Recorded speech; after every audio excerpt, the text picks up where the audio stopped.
பாதம் அல்லது பாதத்தோட அச்சு பல விதத்தில் உருவாக்கப்படுது.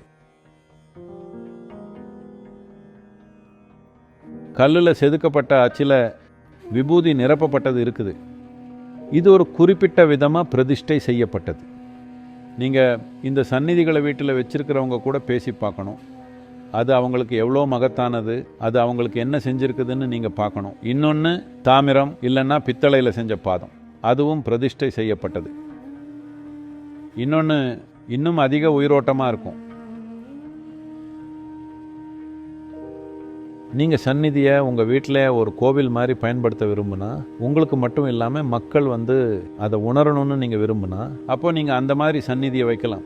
இதோட முக்கியமான அம்சம் என்னன்னா, சாதாரணமாக உங்களுக்கு பொருள் தன்மையில் கிடைக்காதது நீங்கள் வாழ்கிற இடத்துல உங்களுக்கு கிடைக்குது.